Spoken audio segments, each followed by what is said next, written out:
之前都聊不要10分嘛，我们这集来聊如何得分，而且这3个动作非常简单，只要你愿意就可以做。就觉得很奇怪。那你第一次讲的那种你是便秘或者是他买的耳环很好看，然后我就会说我觉得你这个耳环很好看那他会怎么样？他会说他就会把一堆耳环拿出来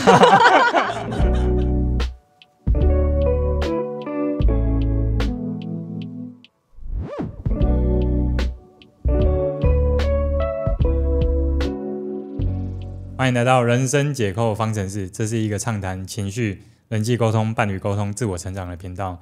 如果你也喜欢关注相关的议题呢，欢迎可以订阅我们。我是 Jaco， 我是梦。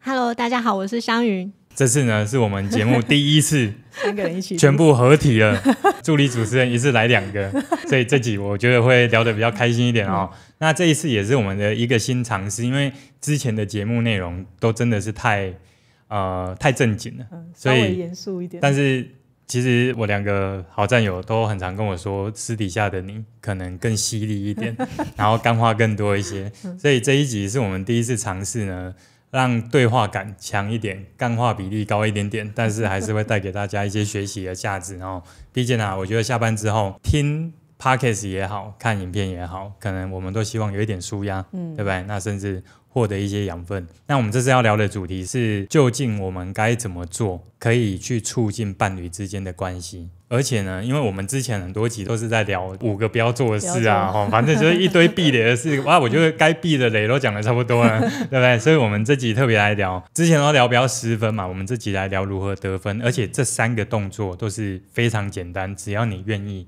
就可以做的。第一个就是呢，我们在关系里面要能够有发现美的眼睛，意思就是我们要能够发掘出对方的优点。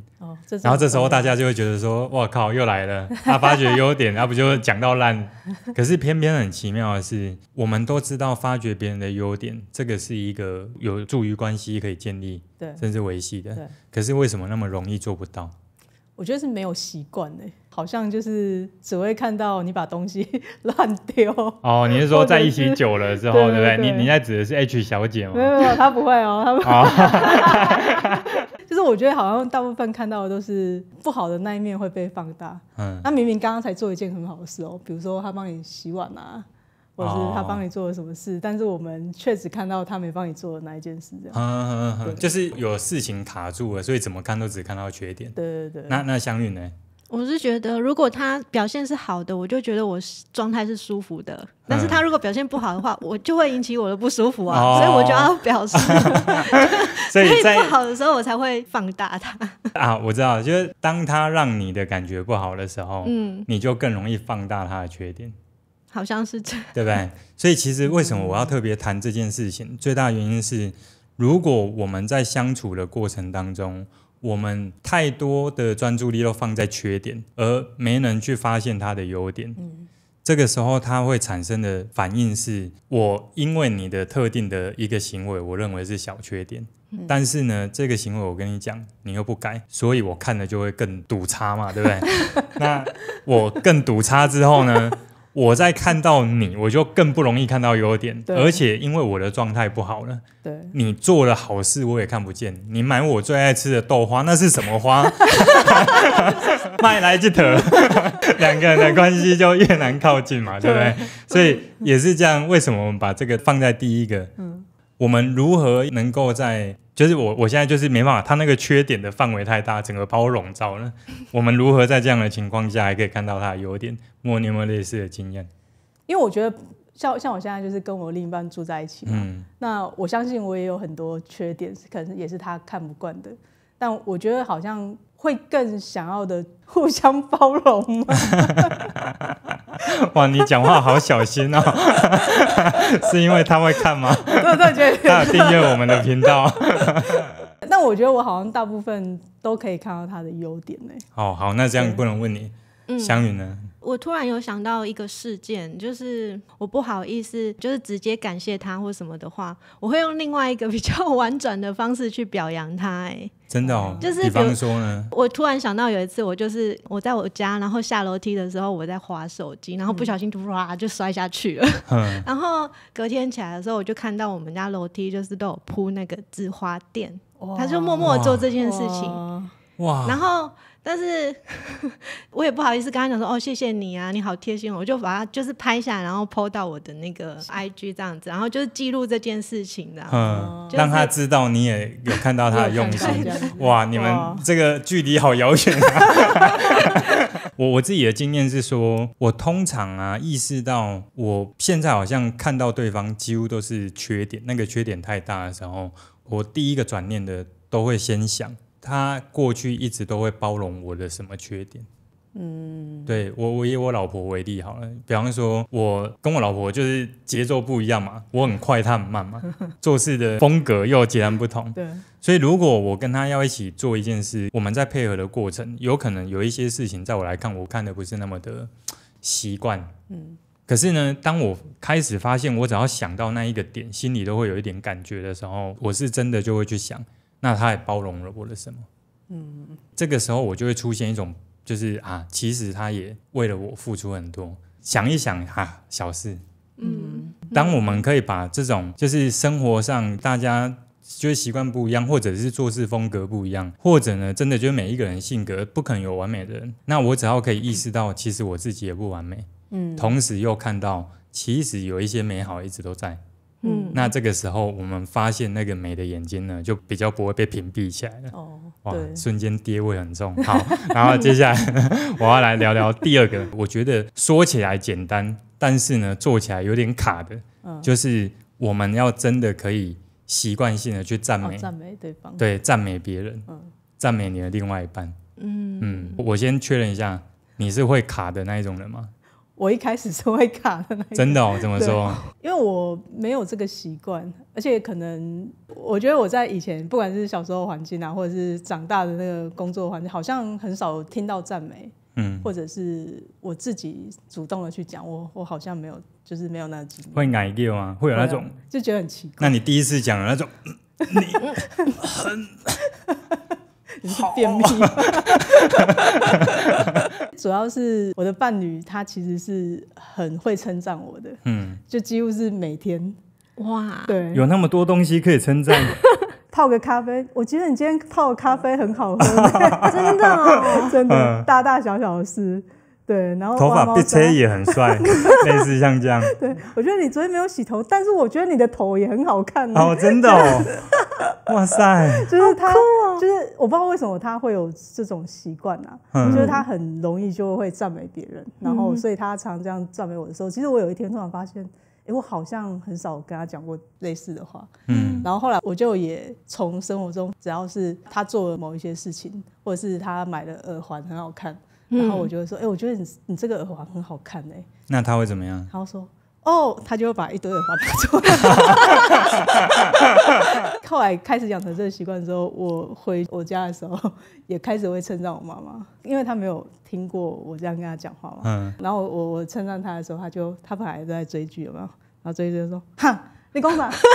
你讲一干那你是称赞妈妈什么？我就说你还记得吗？我觉得她很会理财。因为我觉得他很厉害，然后他很会理财，他怎么可以我都好像自己在讲话，他都没在听这样。但是他其实有，他可能有就是就没有很认真听这样。那他这样被夸奖之后的感觉是什么？他就很开心就因为这对他来讲是不容易的事嘛，因为他以前可能也没有人称赞他。对我也是因为这样子，然后养成了这个习惯这样子。那湘云呢？你会要称赞别人，比方说我家人通常都是谢谢就像刚刚的例子一样，我会透过第三方让他知道我喜欢他做这件事情。那会告诉别人你做得好吗？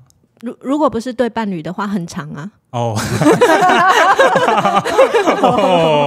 捡到枪所以其实是对别人也都会称赞，对不对？对。好，那你会吗？我其实是会的啦但是可能我是真的对自己比较严苛所以通常如果我要去称赞别人，就是因为我要一定是心里这样想，我在讲的时候才会真诚，不然我怕很容易那个酸味会跑出来。酸味就是柠檬酸，有没有？听起来很像是叮叮的这样。可能那个情境没有到，我搞，哦，这样搞啊呢，哦会呢，然后莎莎就会听起来很不爽。我真的要拿捏的很好。对，但是我刚刚是想到有一个，他也算是称赞他家人，但是他的称赞是有目的的，可是又好笑。这好像是有一次不知道是张惠妹她妹妹讲还是张惠妹讲，我忘了。然后他就说，假设是张惠妹坐在家里，坐在沙发那边，结果她妹妹走过来的时候，她突然就说：“哦，哇，你今天走路的姿势，这个穿着看起来好好看哦，对，很有 model 的感觉。”他就说：“真的吗？哎，你再走一次给我看。”然后他就走过来嘛，本来是要坐下来，他说：“没有，那你再走回去一次，往那边走，我看一下你的背影。”然后他就再走回去，然后走回去，他就说：“对，那里有一个水壶，帮我拿。”我觉得那个称赞又有到位，你拿了又不会不爽，对不对？其实人际关系里面愿意称赞多一些情绪价值没有坏事。对，但以前不知道为什么就是很少会做这一件事。我觉得有些时候可能是真的是很少做，会很矮业。对，但是我觉得或许我们如果要练习这件事，可以比较简单的，我们可以先从物品。什么物品？对，就像你刚刚讲的，你怎么会挑到这个杯子这么难用？没有啦，就是我们可以先从它的选品嘛，挑到一个是你觉得讲出来自在的，或者是我觉得你东西用的就是煮的很好吃。但是我想讲的比较像是说，如果我们今天愿意时常的去从别人身上，常见面的家人或伴侣，去看到他有一个点不错，稍微称赞一下，其实那一天的感觉都不一样。对，那甚至是感谢常说出口，其实也蛮好的。对，而且第一个它是容易做的事，第二个它可以带给彼此越来越多好的感觉。因为我觉得像你刚刚的例子，就凸显了说，一开始其实我们没有这个习惯，对，但是当他一直这样播。对，每天这样哇，泡个咖啡也被夸奖，就是什么都可以夸奖。那我们有一种好像你给我太多了，我一定要回报你，有没有？所以它产生一个善的循环。确实是这样。就是现在在家里，像刚刚有讲到感谢嘛，就是他也会从一早开始感谢我，然后就是比如说谢谢你载我去捷运站这样子，然后他就会打一长串每天。对，然后但是我以前也没有这种习惯，但我觉得确实以现在的话，不管是我身边的人，就是假如我也会很常跟你们说谢谢，干嘛的，就我也是慢慢去让自己有这种习惯，因为我觉得我得到这个回馈的时候，我是开心的。那我相信我身旁的人如果可以得到这样回馈，他们也会是开心的。那假设说我没有称赞他的习惯，也没有说谢谢他的习惯，可是我今天突然跟他讲的时候，他突然你怎么了？你今天怎么了？那种感觉怎么办？所以其实那代表这个讲了，那对方那个你怎么了？他如果表情是有爽，那 OK 啊，应该是起鸡皮疙瘩吧？对，就是突然你电我那么多次，然后突然称赞我，你是不是有什么企图？对，对不对？对。那这时候其实我们的心态就很简单，如果当下我们的称赞是真心的，我们只要说一句没有啊，就真的觉得很好。那我有想到一个问题，就是我以前没办法称赞别人，是我觉得这件事有点虚伪。对，所以我们如果要称赞，一定要是我心里真的这样认为。但就算我真的这么认为我觉得我讲出来好像就是有点怪怪的，很虚伪。我知道你指的那个意思比较像是说我去称赞别人，好像是我想要去这个行为像是要讨好什么，有目的，就有目的的感觉，无事不登三宝殿那种感觉。那所以我觉得，如果怕的是那个感觉，你就记得称赞完他要给你任何东西，你就不收就好了。就给你10万这样。不收。通常呢，如果我们对于一个好的行为会有其他附加一个负面的看法，很有可能是过去的经验。但是我们只要记得，我做这件事的时候，单纯是觉得，我觉得在两个人都相处嘛，那看到好多称赞一下，给一些好的感觉，其实没有什么坏事。因为我们反过来谈如果有一段关系相处的过程当中都一直没有堆叠这种好的感觉，然后都一直只是看到缺点，说真的，现在学了很多沟通技巧，再会讲话有用吗？没有用，其实没用，对不对？所以其实我觉得，如果我们可以在日常生活当中呢，可以做到前2项，你就会有机会发现对方的反应会有点不一样，可以堆叠一些好的感觉。但是接下来要谈第三个是我们要愿意去融入彼此的世界，去创造很多的一起的时间。因为我曾经听过一个事情是说，有一个先生，他其实40几岁，他长得蛮帅的。那他就说，他跟他太太的关系其实也都算稳定。可是其实他有些时候，他会觉得他跟他太太的关系距离好像没有很紧密。为什么？他是一个外在朋友圈很多人，所以他有很多同行，有时候钓虾啊、打球啊、看电影啊、去哪里这样。但是呢，他的太太跟着他去的时候，他太太不会融入他的世界。帮他太太干嘛？就坐在旁边看，对，就坐在旁边看，就在那边等。他那时候跟我聊的是，他感觉到他太太去到那里，不是为了陪他，喜欢待在他的世界里，而只是想要顾着他。可能怕有什么身边有什么，对，有可能是这个样子。所以他说不知道为什么他会觉得有点遗憾。那我得说，2个人的选择都各有各自的判断。但是我想谈的是，那如果我们今天从这一个小故事抓一个点出来，是我们跟自己的伴侣其实是要走一辈子的。那我们当然也很希望说，我从小到大，甚至是我现在生活里面我认为很好的人事物，我也希望可以介绍给你。但是如果今天我要介绍给你的时候，你是不愿意走进来的，那就真的有点可惜了。就是那个感觉就会有点好像我们能够相处的时间就是只有我跟你的时候，但是你不愿意走进我的世界，那会不会换过来？那以后你的世界我也不进。有可能。就是如果我的伴侣然后带我去认识他的朋友家人的话，我会很开心，我会很乐意去参与这件事情。我其实不会排斥然后我也会在聚会里面就是尽量是让大家是喜欢我的。就是我不会摆个臭脸坐在旁边。我既然答应要去了，我就会融入。像你这样做之后，你因为有融入他的世界，在这件事，比方说隔天，你们的那个感情会因为这样有什么好的变化吗？慢慢的，就是生活圈、朋友圈就重叠了啊。对啊，然后到后来就变你的朋友。对啊，对啊，对不对？然后到后来是你怎么会来？有一个共同的语言吧，就是比如说他跟朋友，然后聊到哪一个朋友的时候，至少我知道他在讲的是谁啊，就不会觉得好像你们是一圈，然后我自己是局外人的感觉。对，我之所以会谈到这一个，我有感觉，其实是因为我不太进别人的世界。我真的太自我了。对，但是我后来就是跟我老婆相处以后，因为我老婆其实最重视的就是她的家人。对，那我自己只要是时间够，那真的要跟，比方说我岳母，然后要跟他们吃饭，有空我就真的会去。那我去的时候，我就会在那边当一个好女婿这样，然后聊天。可是我自己的感觉是，我知道我去的时候，我也看到我太太开心的样子，因为我知道她是希望可以让我也进她的世界，所以我才在为什么谈关系要变好，因为你说送礼啊、示好啊什么的，我觉得如果我们从生活上相处的选项里面，我们能够去创造2个人能够一起去做什么，一起有2人世界，就一小段时间也 OK，然后我一起去你的世界，然后陪着你，然后去看你重视的这些人事物，然后反之也过来，那是不是我们创造的这一个连结是很多元的？